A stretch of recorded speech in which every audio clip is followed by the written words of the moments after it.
Thinking Aloud. Conversations on the leading edge of knowledge and discovery with psychologist Jeffrey Mishlove.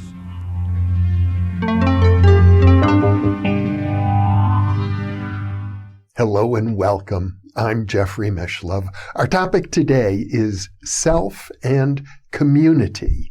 My guest is Shelley Tagilski, who is a mindfulness meditation teacher and also the founder of the global grassroots mutual aid organization Pandemic of Love, which is responsible for over $54 million in contributions to needy individuals with no overhead or administrative fees. She is the author of Sit Down to Rise Up, How Radical Self-Care Can Change the World. Shelley is based in Florida, and now I'll switch over to the internet video. Welcome, Shelley. It's an honor and a privilege and a great pleasure to be with you today. Thank you so much, Jeff. It's so great to be here with you. You have a wonderful story, and it really involves the interpenetration of self and community. I suppose one might say it's, in some sense, based on the Buddhist idea that when we think of who we really are everyone and everything. Yes, 100%. You totally hit the nail on the head. Absolutely. I definitely see myself as interconnected and interwoven with all sentient beings on this planet, for sure. It's not just for you a philosophy or an idea, which it is for me. Certainly, I talk about it all the time. You have really translated that into social action and into really a global social action movement. Yeah, well, I will say that it wasn't something that I set out to do. I didn't think to myself, oh, how can I, translate this and create a global, movement or create a community on the beach or, in any of the iterations in which this played out. I think that where it really sort of stems from is it comes from the purity of two things. One is always showing up, which I think, and I talk about in the book, being the most important thing that we can do in life is to show up. And the second thing is to always, when we show up, come from a place of love, right? So ask yourself the question always, how do I come from a place of love? And so I think when you kind of fuse those two main tenets together, you can't lose, If you're always showing up and you're always coming from a place of love, then it's coming from a pure place and it seems to always attract, other like beings into your space and people who want to gravitate towards that, energetically. Well, that certainly seems to be the case for you, but I think it would be useful for our viewers and listeners to appreciate that there was a time in your life when I think you really felt like things were out of control and you couldn't even care for yourself. Yeah, definitely. There were, I think the lowest point in my life, I would say, was post-divorce. I was very lost. I was lost I felt like a failure, first of all. I felt like a failure because I had gotten a divorce. I wasn't the big rousing success that, I thought I would be coming out of college. You kind of have these aspirations that you're going to, just make it on the scene, so to speak. And I felt like, okay, now here I am, a soldier, just kind of falling in line and living this life that didn't even feel like my life that I was living. Do you know what I mean? Felt like I was living somebody else's life. And so very much in that case, I felt out of control. And then, as I was going through my divorce, as I was going through these really kind of dark periods, instead of turning towards community, I actually turned inward, but not in a healthy way. Just kind of turned inward in a way where I kind of isolated myself from others, isolated myself from from connection, which is desperately what I really needed. And as a result of that, my physical body just gave out. And I woke up one morning and I lost my eyesight. I was blind, totally blind. I could not see a thing. And I was never more terrified in my life because I first of all, didn't know what I had and didn't know if I would ever get my eyesight back. And eventually I was diagnosed with an autoimmune condition, and I was told by the doctor who diagnosed me that I had a condition that was the leading cause of blindness in people under the age of 40. And when I was told that, most people would say, wow, that sounds like, you're kind of given this sort of death sentence, you were given this curse. I was 27 years old at the time, as I mentioned, with a toddler son. And in fact, that diagnosis and that sentence wound up being one of the greatest gifts of my life. One of the greatest gifts of my life, that box of darkness, as Mary Oliver calls it, because it really put things, pun intended, I guess, into focus for me. It put things into focus for me where I realized that I do have agency over my own life, that I do have the ability to acquire tools and use the tools that I was sort of not in practice of using, and that I could take control over my life and my destiny, and that destiny didn't have to be, left to chance, that it very much could be choice, my choice, how I wanted to show up, how I wanted to live my life, how I wanted to be a mother, and, what I was going to do with my eyesight, again, once it was restored, which it was eventually. I still have the disease. I still struggle with it on a daily basis. But when my eyesight was restored, I thought, okay, I can't squander another moment. I can't waste another minute. I can't pass beauty and just not notice it anymore. I have to, really just savor every moment as much as I can, and every detail. And that was a great gift in that. Now, I gather from your book that one of the first steps that you took to bring yourself out of this dark place, literally a dark place, was to begin a process of journaling. Yeah.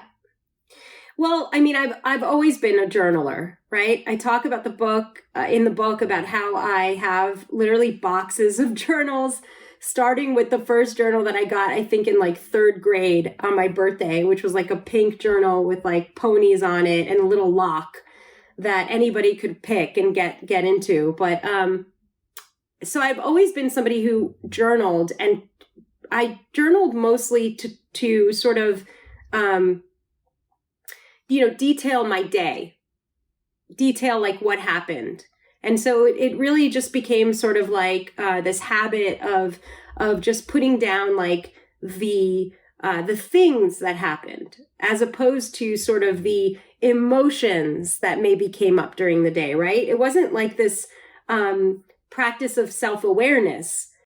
And what shifted for me was when I was diagnosed, when I got sick, when I finally was in my own apartment with my son, as a single mom at that point, that I started a new journal and a new practice. I found a few prompts online, and I thought, okay, I'm going to modify these a little bit, and I'm just going to start answering these particular questions on a daily basis because they resonated with me, and I felt like I needed to enter this period of excavation. I needed to excavate all of the BS, right?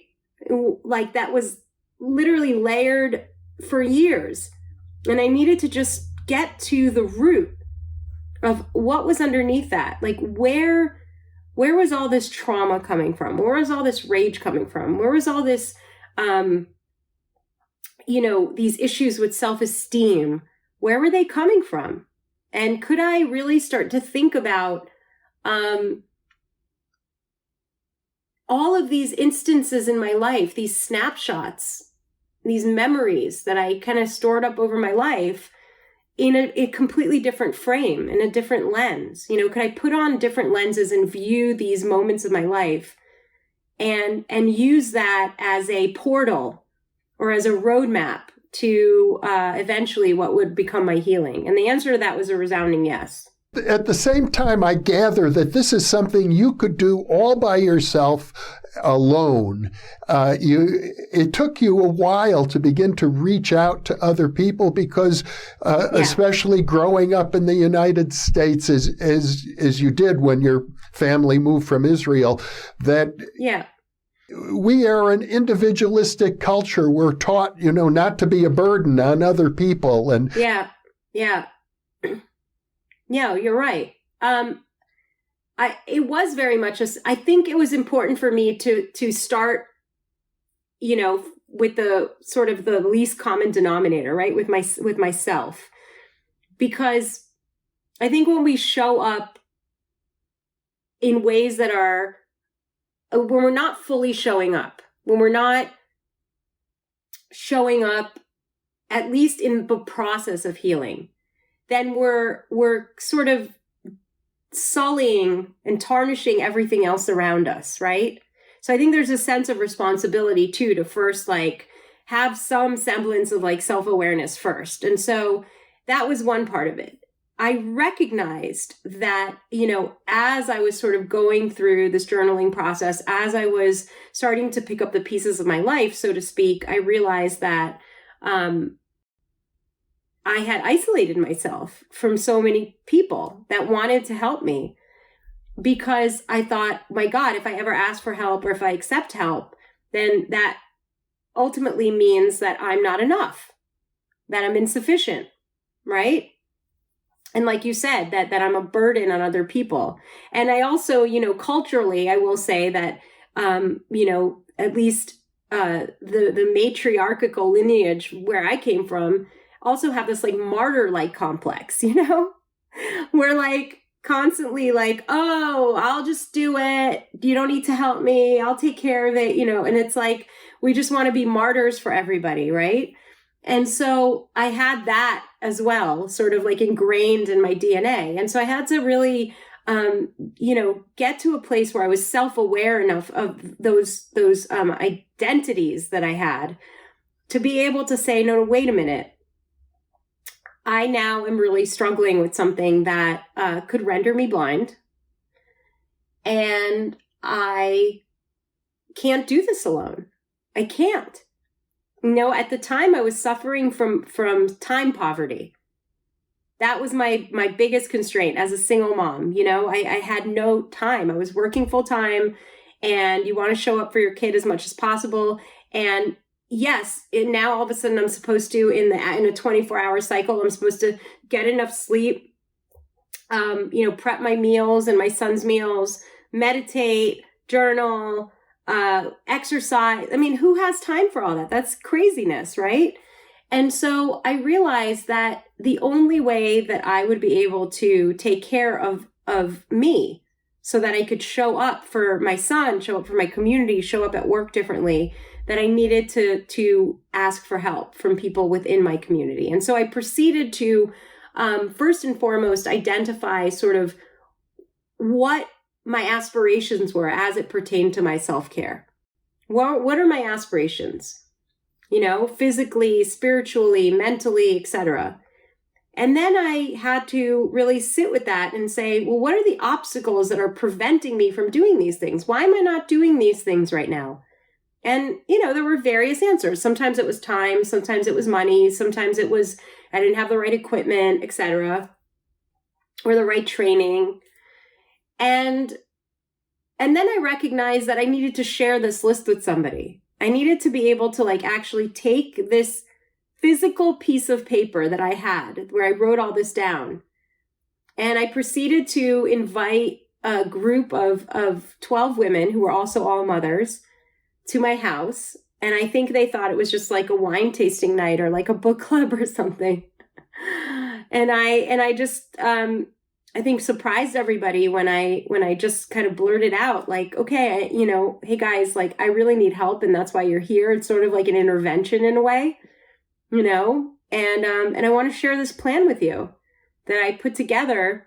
And I really need your help to figure out how I can start to knock a few of these things off my list. And it was pretty amazing what happened, because it was amazing to see that all of these other women also had their own lists that they were never getting to. They all had their own set of needs and their own set of obstacles. And we all had these different pieces of the puzzles that the other person needed. And, in that conversation, in that meeting, we unlocked something. We unlocked the fact that together we're stronger and that we can share these pieces of the puzzle and everybody can be healthier as a result, right? Like the rising tide lifts all ships, as Martin Luther King said.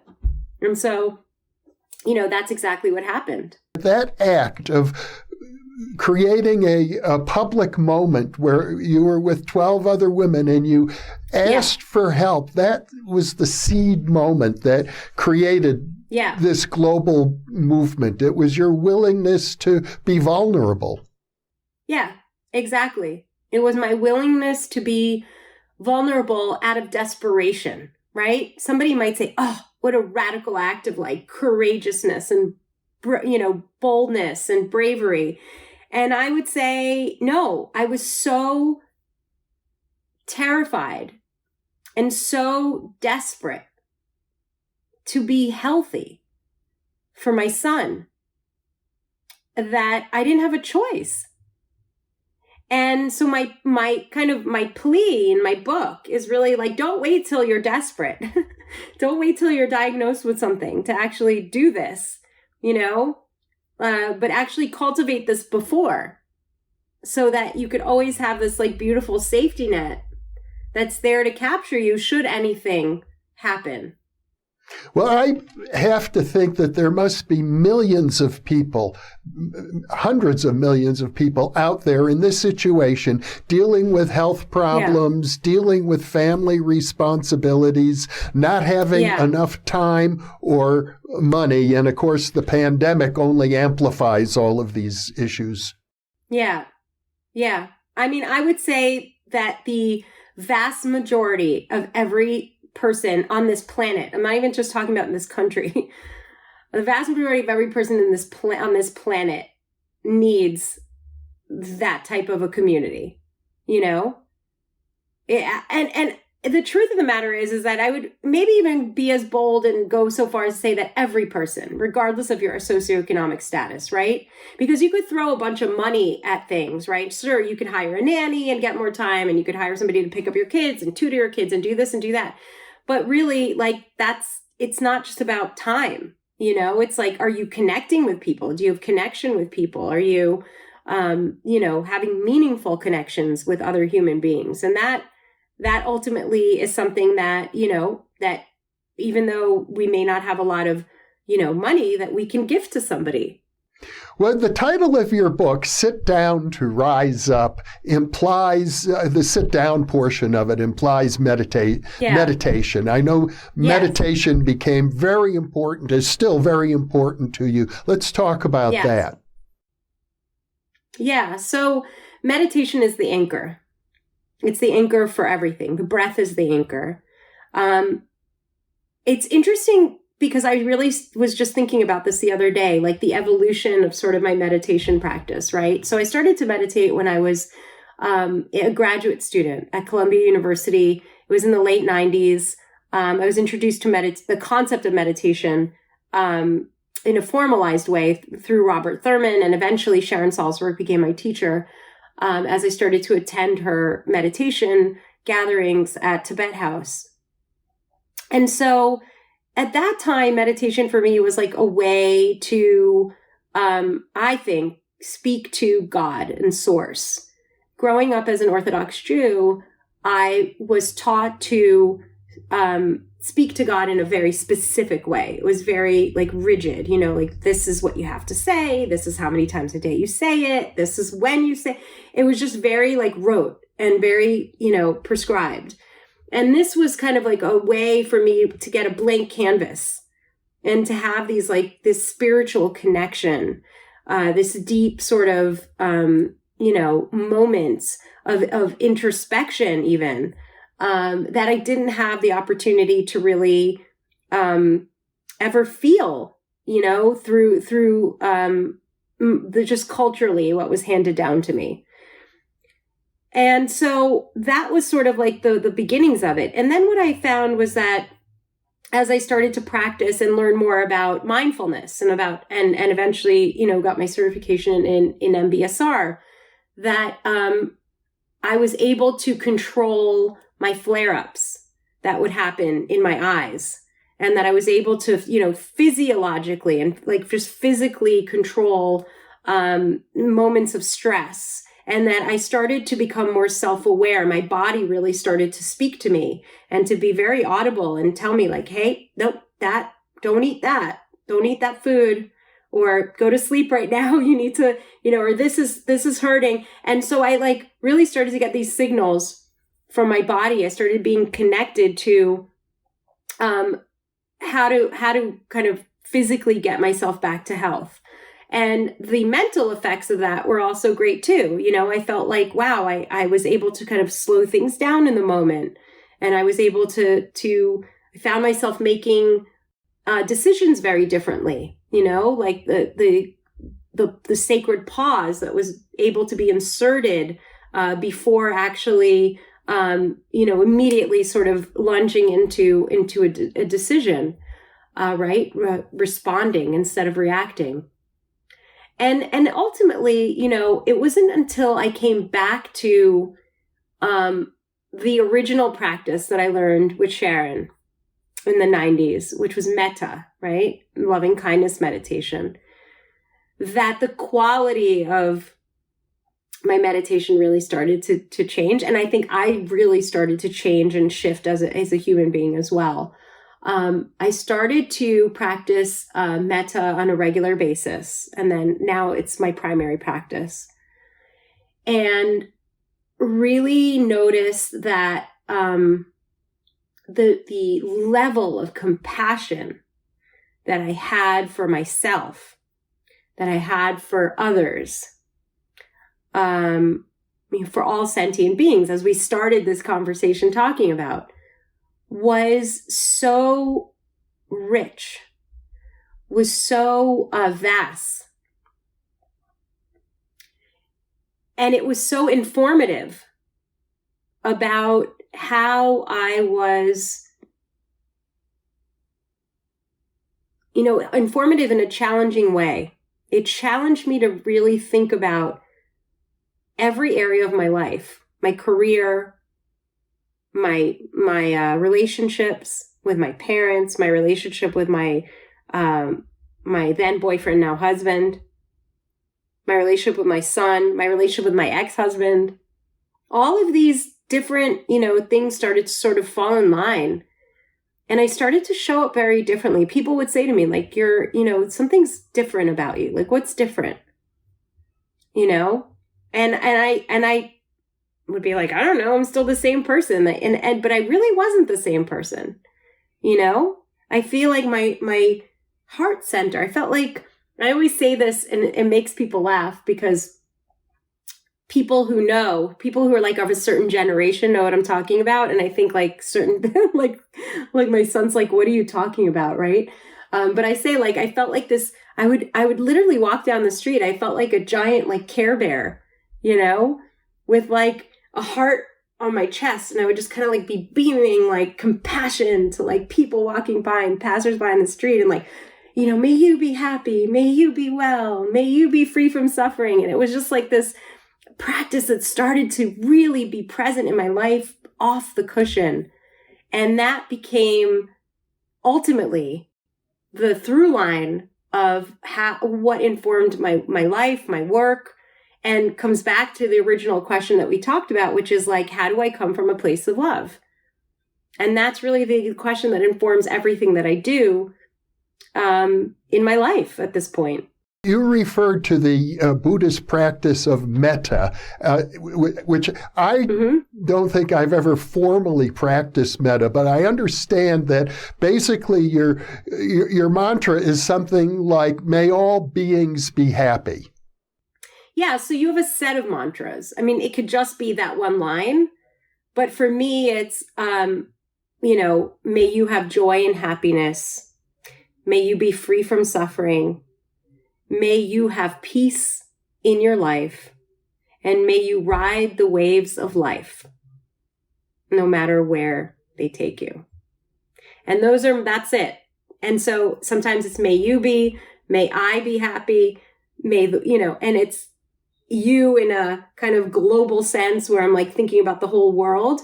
And I will tell you this, Jeff, like during, the last presidential administration, I put myself in a very uncomfortable position where I would sit and actually actively practice metta, thinking about the former president. And it was so challenging for me to do that.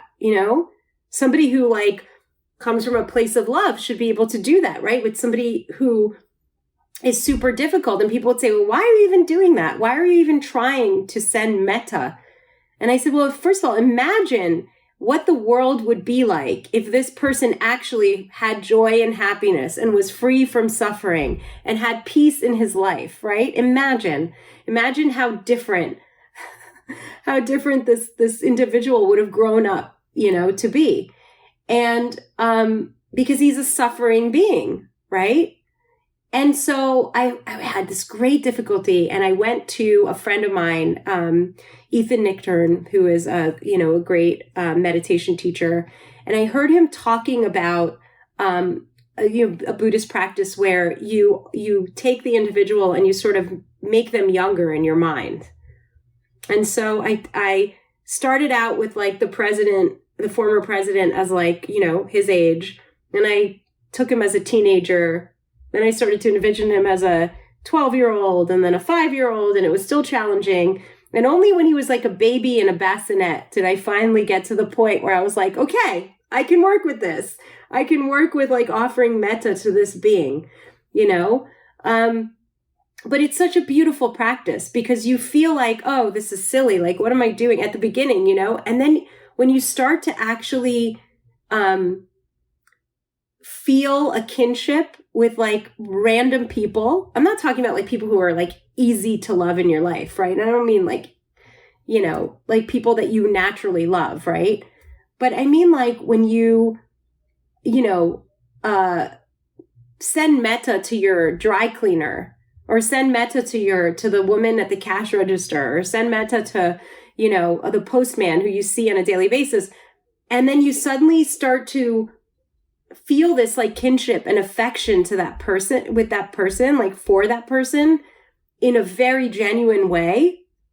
You start to realize whoa, what is happening? Something is shifting, something is changing because I really care about this person. You've described in your book situations where you were in Israel, a country where you were born, as I understand, and a country where the Arab and Jewish populations have engaged in murderous attacks against each other going back now over 100 years. And how you dealt personally with the fear and also with the connections that you made with people who might otherwise be designated as your enemies. Yeah.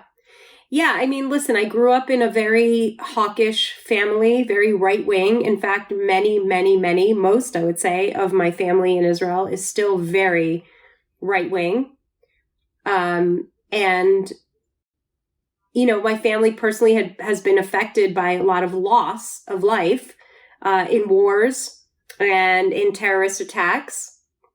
And so it's a very real thing for us, right? I personally know family members, cousins who I grew up with that were murdered in terrorist attacks. And so, I think it's easier to fall into a place of like rage and anger and just kind of sit there and stay there for the rest of your life and then think, okay, I need to avenge this anger, or make every decision from that place of anger, from that place of outrage, from that place of grief and sorrow, instead of,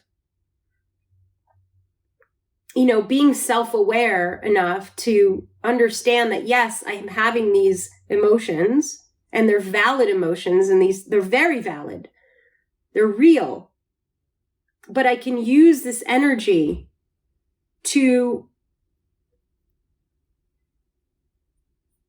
and I can redirect it in a way that can actually prevent this from happening to any other family. And there's this beautiful story, as I'm telling you this, that I'm thinking about, that I read in a book that Father Gregory Boyle wrote. It's called Tattoos on the Heart. And he talks about this woman named Soledad. So Father Gregory Boyle's from LA. He works in, in inner cities of Los Angeles, and does a lot of incredible work with communities that are affected every day by gun violence. And this woman, Soledad, had, I think, as he tells a story in his book, 3 or 4 sons.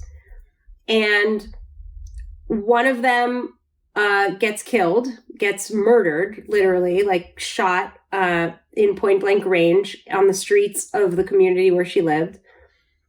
And she's feeling this deep loss and grief, of course. And her other son, years later, gets shot and is in a wheelchair. He survives, but is basically changed for the rest of his life. And then the third son is the one that sort of kind of picks her up and says to her mom, you still have other living children. You can't wallow in your sorrow every single day, and anger and outrage and grief. You're not helping anybody. You need to put some lipstick on. Let's go live life, because you're still very much among the living. And ultimately that son winds up being at the wrong place at the wrong time and gets shot as well and dies. And she just goes into this depth of grief. She winds up having a heart attack, going into the ER. And as she's in the ER and she's finally stabilized, next door, in the next kind of, it's not next door, in the next kind of stall, where there's a curtain in between, they bring in a few patients from the ambulance. And one of them is actually a gunshot victim. And she looks over, because it was so quick that they didn't have time to pull the curtain. She recognizes the boy that's laying on the gurney, bleeding to death. And it's the boy who shot her son, one of her sons. And in that moment, she says, I know my friends would have told me that it would have been okay for me to pray for him to suffer and to die in that moment. And instead, she says, my heart just broke open in that moment. And I started to cry and I started to pray to God that he should live and that his mother should not have to suffer the same grief that I had to go through. And it's such a beautiful story. And it just shows how, how much our hearts can actually expand, in these moments of anguish and grief and sorrow. And it's pretty amazing to witness and to hear, her relaying that story in that book, because, and I clung on to that story, because as it pertains to people in my family, there's 2 sort of sides to the coin here. I see those who have stayed with their anger, have stayed with their rage and their fear. And then I see others who have decided no, I don't want to live my life looking through this lens.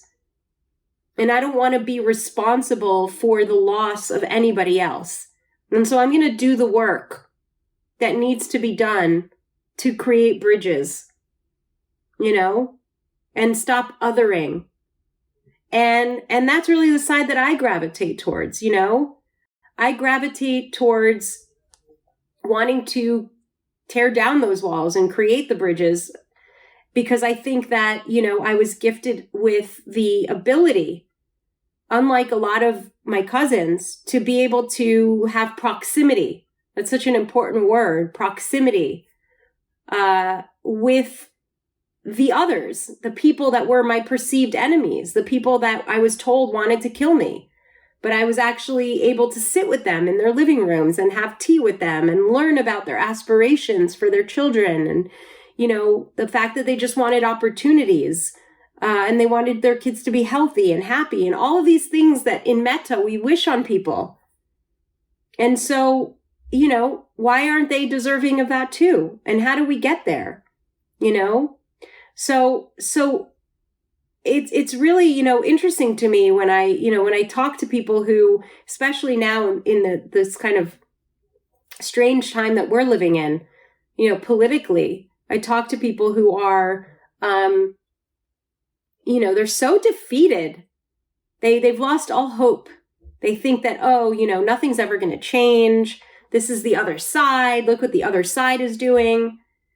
And I think when you start to recognize that in a circle on this planet, there are no sides in a circle. So, it's just one loop. It's one loop. And we've got to figure out a way. There is no other. We are. What we see in others, in that other, is what we fear in ourselves. And when we can actually get deep into that heart of the matter, then we can actually start to change things. I know you've taken a lot of inspiration from earlier writers who have talked about the mutual aid movement. Yeah. In particular, you reference Kropotkin, Peter Kropotkin, the anarchist socialist, yes. in his writings. Yeah, I do. I was fascinated by his writing because I remember learning about Darwinian theory, and we automatically think when you hear Charles Darwin's name, because this is what you're taught in school, you think, survival of the fittest, right? That's like our automatic kind of thing that we think about. And it's really fascinating because that's, survival of the fittest is kind of what everybody, especially Western capitalistic cultures, have hung on to as sort of like this proof that, look, evolutionarily, this is what happens in nature, and so too should it happen with humanity, right? So you look at what's happening now with respect to the wealth, the gap that exists between, the super uber rich billionaires and people who have nothing, and the kind of wearing down of the middle class, right? But survival of the fittest. So that's the way it is in nature. And when I started to to look into these works, I started to realize that Kropotkin, who wrote the book Mutual Aid, started to look at Darwinian theory and say, well, wait a minute, it's not just survival of the fittest, and stop using that as an excuse for the way that you're organizing these cultures and societies, right? And doing things that are immoral, or setting up systems that are immoral. But rather, we need to look at nature and think about all the ways that nature coexists. Survival of the fittest is about survival, but coexistence, which is what mutual aid is about thriving. It's about moving beyond survival. It's about thriving. It's about looking at an ecosystem like a coral reef system, where you can see very intricately how, the anemone and the coral and the crab and the eel and the clownfish, how they all kind of have to coexist in order to survive and to thrive. And when one thing goes wrong, when the coral reef is bleached, or when there's an invasive species that is introduced to these waters, what happens? The ecosystem dies, and then nothing can survive or thrive. And so Peter, looked at the Darwinian theory and said, no, I don't agree with this. I think that we need to focus more on how we can lean on each other in societies in order to survive and then thrive. And I've been fascinated with his work, which I read in the original, not in Russian, obviously, but I read the translated, original verse, the original books, because I wanted to really get to the kind of primary source to understand where we went wrong, where we went wrong as a society. And what I can tell you is that, yes, we've gone wrong in a lot of different ways, but that I also have hope that we can, because we see it happening often when things go wrong, when things like 9/11 happen, when there's a pandemic, when there's, a natural disaster, a fire, a hurricane, etc. What happens? People just automatically come together. When we watch these movies, these blockbuster films of there's a meteor and it's about to come to crush the planet. What happens? We get together. Mutual aid happens. Because I think naturally that is the default mode that we sort of have to rediscover, and just, move into, building mutual aid into our systems. These systems that people are protesting in the streets for today, talking about how we want to dismantle certain systems that are, you hear different versions that are broken, or some that say that it's not broken, it's designed to work this way. But either way, these systems should be dismantled. Well, what are you replacing these systems with? And I actually think mutual aid is one of the answers to that question. Replace it with mutual aid in a very formalized way. Which is what you've done with the organization Pandemic of Love. Yes.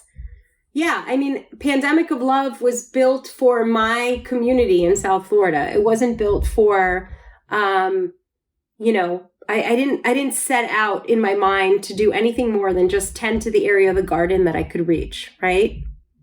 As the Buddhist proverb says. I wanted to help the people in my community who did not have enough, and I wanted the people who had an excess of enough to create this redistribution of wealth. Similar to this community of care that we talked about, right? Time poverty. Oh, you have time? Great. Now you can help, cover some of my time poverty. And in this case, it was the pandemic. The onset of the pandemic was March of 2020. And we were being asked to start social distancing. So it was a time of disconnection. And I thought, how can we connect people at a time of disconnection and make sure that every single person in our community has enough? And so I created 2 forms, very simple forms on Google, the Give Help form and the Get Help form. And I just posted them on my social media pages. And what's interesting is that, I went to bed and I didn't think that any more than maybe a few dozen people would have filled out the forms. When I woke up the next morning, there were hundreds upon hundreds of people who filled out the forms and who, were asking for very tangible things like groceries and gas and, please pay my light bill. People who were barely already making it before the pandemic that suddenly now found themselves without a job or, furloughed, etc. And I had people who were like, this is great. I'm ready to buy, grocery gift cards and pay these bills for this family because I can do that. And it doesn't change my quality of life. And it was beautiful because, what I found was that rather than creating a structure that was they created like this middleman, right? Like a nonprofit would, for example, where, send me your money and then I'll redistribute it to the people that I know that are in need. I thought, well, this is a time of disconnection where people can't help each other physically and they can't go volunteer somewhere, right? And so and people are in isolation. Some people are very lonely and they're alone. And so what a better way to kind of facilitate this than to connect them directly and to sort of have our organization just take a step back and say, look, we're just the matchmakers. That's our job. Our job is just to facilitate the match and then to step out of the way and allow connections to form. And that's exactly what has happened. We've fast forward, we're now 19 months into Pandemic of Love. And we've facilitated over 2 million connections. And friendships have formed between these individuals, across party lines, across generational gaps, across sexual, gender, you name it, race, etc. People have really leaned into connecting with, again, what they have been conditioned to think like, oh, that's the other person. And this goes back to that really great word, proximity. We created proximate spaces for people to be able to take that lens off, widen the aperture, and connect on the most basic way, which is through the human heart. Because we all speak that same language through the human heart, right? When we kind of let all the words fall away and we just let our hearts connect, beautiful things can happen. And so with those 2 million connections, we've been able to facilitate over $60 million of aid, which is phenomenal. It's amazing. It's a huge number. And, when I say that number, it usually blows people away. They're like, that's a lot of money. That's a crazy amount. And I say, yeah. But when you extrapolate it out mathematically, what we find is that actually the average donation from a person who is able to give was $135. Not an insignificant amount, but really compared to 60 million, it's, you're like, wait a minute. And it's a testament to how when a lot of people give a little bit, we can create a huge impact. Well, Shelley Tagilsky, this has been a wonderful conversation. I have to applaud you, and I know many people are applauding you for the work that you're doing. It strikes me that you're the right person at the right time for the right problem. And I have to also think that the internet is making things possible that in a previous era would have been much harder because of the guardians of society. You can bypass all of that now. Yeah, no, definitely, for sure. But I do want to tell people that, especially people who feel like, oh, I'm technologically challenged, and so for that reason, I can't start a mutual aid community. That's not true.